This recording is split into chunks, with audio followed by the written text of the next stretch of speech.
One पर जा रहा हूँ। मैं भी आपके साथ चलूंगी। लेकिन देवी, आप चलकर क्या करेंगे? वो मैं नहीं जानती, बस मुझे भी आपके साथ जाना है। देवी पार्वती नहीं मानी और वो भी उनके साथ चली गई। घूमते घूमते पार्वती जी को भूख लगी गई। वो महादेव से बोली, महादेव मुझे भूख लगी है, मुझे खीर खांड का भोजन करना है। ये सुनकर वो थोड़े आगे आए। उन दोनों ने आम इंसान का भेष ले लिया। शिव जी ने एक बड़े से घर का दरवाजा खटखटाया, जहाँ से एक सेठानी बाहर निकली। कहिए क्या चाहिए? हमें खीर खांड का भोजन करना है। खीर खांड का भोजन करना है तो अपने घर जाकर खाओ, मेरे यहाँ क्यों मांगने चले हैं? यहाँ क्या मैंने कोई भंडारा खोला हुआ है? ये कहकर सेठानी ने दरवाजा बंद कर दिया। कुछ आगे चलने पर उन्हें एक गरीब बुढ़िया मिली। उसने पूछा, बताइए महाराज, आपको क्या चाहिए? हमें खीर और खांड का भोजन करना है। अच्छा, आप भीतर आइए और बैठ जाइए। उन्हें अपनी झोपड़ी में बिठाकर वो रसोई में गई, लेकिन रसोई में अन्न का दाना भी नहीं था। वो बुढ़िया माई कहीं जाने लगी, तब शिव जी बोले, बुढ़िया माई, आप कहाँ जा रही हैं? मैं दूध, चावल और खांड लेने जा रही हूँ। उसकी जरूरत नहीं, आप अपनी रसोई में देखिए, वहाँ सब है। नहीं, मैं अभी रसोई से आई हूँ, वहाँ कुछ भी नहीं है। इनके कहने पर आप एक बार जाइए तो माई। बुढ़िया माई वापस से रसोई में गई, जहाँ सब सामान था। ये देख बुढ़िया माई हैरान रह गई। उसने झट से खीर बनाई और महादेव और पार्वती माता को खाने को दी। कुछ देर बाद वो दोनों वहाँ से जाने लगे। तब बुढ़िया माई बोली, महाराज, बची हुई खीर का मैं क्या करूँगी? मेरे घर में तो कोई नहीं है उसे खाने वाला। मैंने जितनी खानी थी खा ली। ये सुनकर महादेव बोले, माई, अपनी आंखें बंद करो। बुढ़िया माई ने अपनी आंखें बंद कर ली। कुछ देर बाद अब अपनी आंखें खोल लो। जैसे बुढ़िया माई ने आंखें खोली, अंदर उसके बेटा बहू और पोते पोती। ये देख वो बड़ी खुश हुई, लेकिन फिर उदास होकर बोली, महाराज, मेरा घर तो एक छोटी सी झोपड़ी है, फिर मैं अपने परिवार को कहाँ रखूंगी? महादेव ने जाते जाते उस झोपड़ी को एक लात मारी और वो झोपड़ी बड़े महल में बदल गई। ये देख बुढ़िया माई हैरान रह गई। वो बोली, कौन है आप और ये सब चमत्कार? आप जरूर कोई दिव्य शक्ति है, मुझे दर्शन दो प्रभु, हे माता। तभी वो दोनों अपने असली रूप शिव पार्वती के रूप में आ गए। ये देख बुढ़िया माई बहुत खुश हुई। इसके बाद वो आगे की ओर चले गए। अब बची हुई खीर उसने अपने आस पड़ोस में शिव पार्वती का प्रसाद समझकर सब में बांटी। जब वो उस सेठानी के घर पहुंची तो उसका घर झोपड़ी बन चुका था। तो उसने उस बुढ़िया से पूछा, तेरे घर ये खीर कहाँ से आई? तेरे तो खुद ही खाने के लाले पड़े हैं। मेरे यहाँ पार्वती माता और शिव जी आए थे, उन्होंने ही मुझे ये सब दिया है। और तेरा घर इतना बड़ा महल जैसा कैसे बन गया? बताया तो, ये सब महादेव और माता पार्वती जी के आशीर्वाद से ही हुआ है। ये सुन सेठानी दौड़ी दौड़ी उस ओर गई जहाँ महादेव और पार्वती जा रहे थे। उसने उनको रोककर पूछा, महादेव, मेरा धन आपने उनको क्यों दे दिया? तब महादेव बोले, मैंने तो न उठाया न दिया, उसने हाँ की, इसलिए उसकी हाँ हो गई, और तूने ना की तो तेरी ना हो गई। महाराज कुछ तो करो।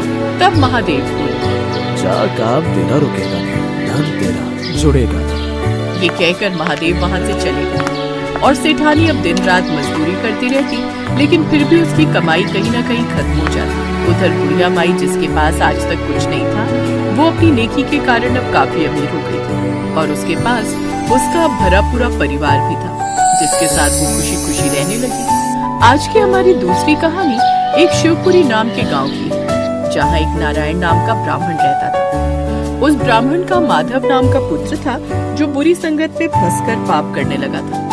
वो असत्य बोलता, मदिरा पान करता, चोरी डकैती करता और लोगों को लूटता। ये सब पाप वो करता था। और एक रोज उसके परिवार वालों को उसके इस पाप कर्म का पता चला, तो उन्होंने अपने पुत्र को अपने घर से बाहर निकाल दिया। अब माधव दूसरे नगर में चला गया। अपना पेट भरने के लिए वो भीख मांगने लगा। बहुत भूख लगी है, कुछ खाने को दे दो। ये ले, 2 रोटी से खा ले।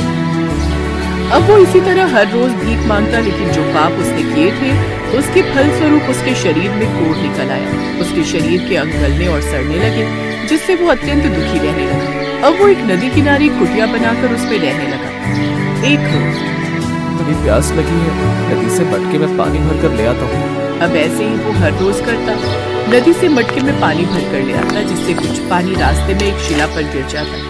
ऐसे ही एक रोज वो जल भर कर लाया और शिला पर रखा ही कि तभी उसके प्राण निकल गए। फिर आकाश से एक विमान आया और उसमें से दूत बाहर आए। तभी वहाँ शिव दूत आए और उन दूतों से बोले, ठहरो, तुम इसे नहीं ले जा सकते। ये नर्क का नहीं बल्कि शिवलोक का अधिकारी है।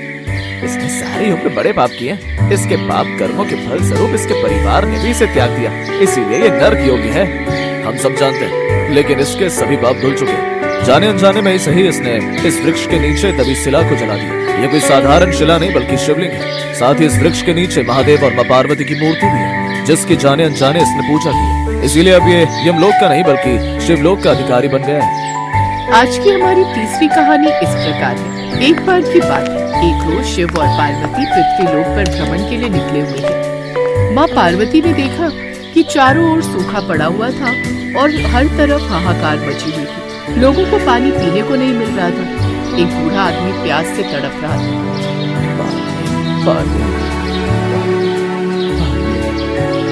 प्यास से तड़पते हुए उस बूढ़े आदमी की मौत हो गई। नहीं नहीं बाबा, आप हमें छोड़कर क्यों चले गए?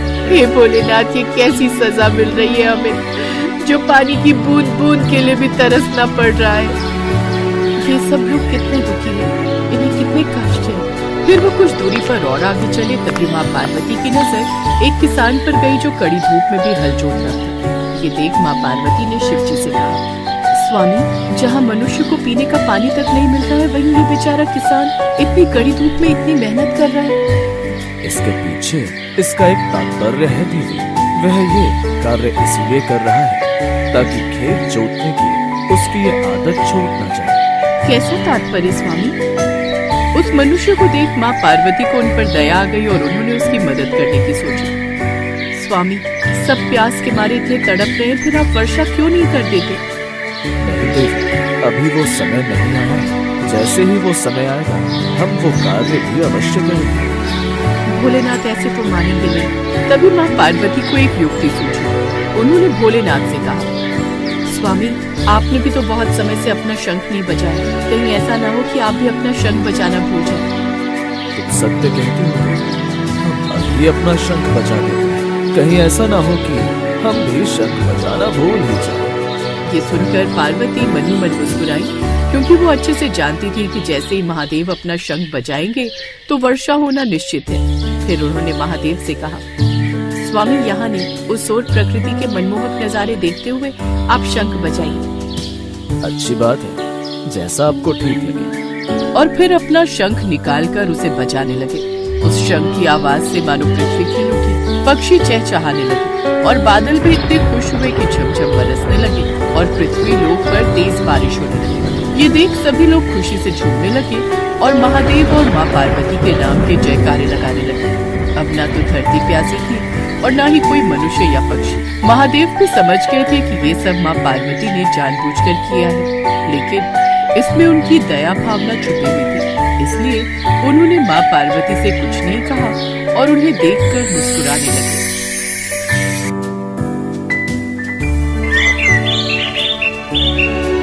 माँ पार्वती ने भगवान शिव से एक प्रश्न पूछा, जिसके बाद भोलेनाथ ने एक कथा सुनाई और अमर हो गया कबूतर का जोड़ा। उसी अमर कथा से जुड़ी है ये पौराणिक कथा। एक बार नारद मुनि कैलाश पर्वत पर भगवान शिव से मिलने पहुँचे।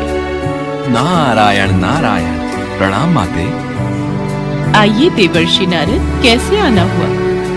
माते, मैं तो भगवान शिव और आपके दर्शन करने आया हूँ, और महादेव कहीं दिखाई नहीं दे रहे। वे तो भ्रमण के लिए गए हैं, कुछ देर में लौटेंगे।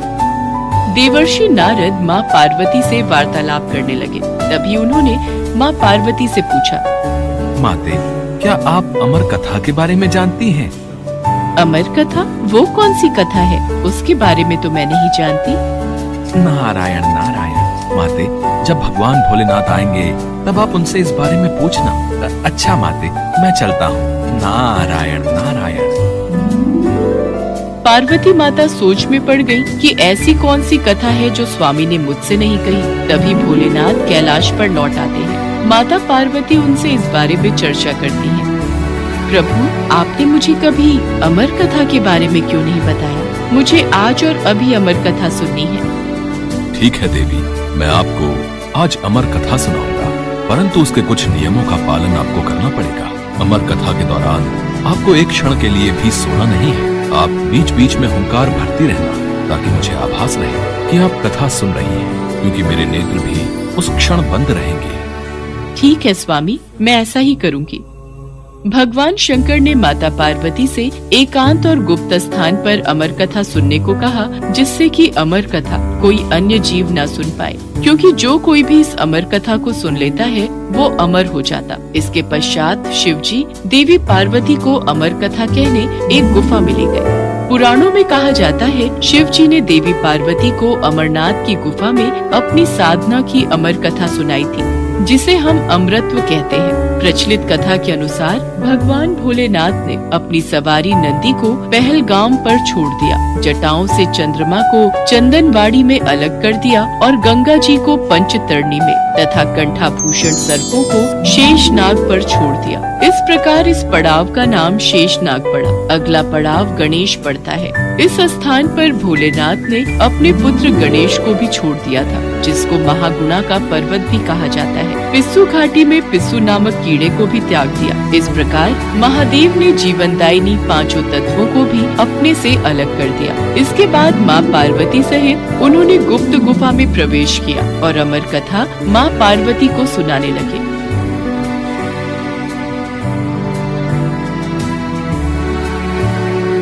पर कथा सुनते सुनते देवी पार्वती को नींद आ गई और वो सो गए, जिसका शिव जी को पता नहीं चला। भगवान शिव अमर होने की कथा सुनाते रहे। उस समय 2 सफेद कबूतर शिव जी से कथा सुन रहे थे और बीच बीच में गूं गूं की आवाज निकाल रहे थे। शिव जी को लगा कि माता पार्वती कथा सुन रही हैं और बीच बीच में हुंकार भर रही हैं। इस तरह दोनों कबूतरों ने अमर होने की पूरी कथा सुन ली थी।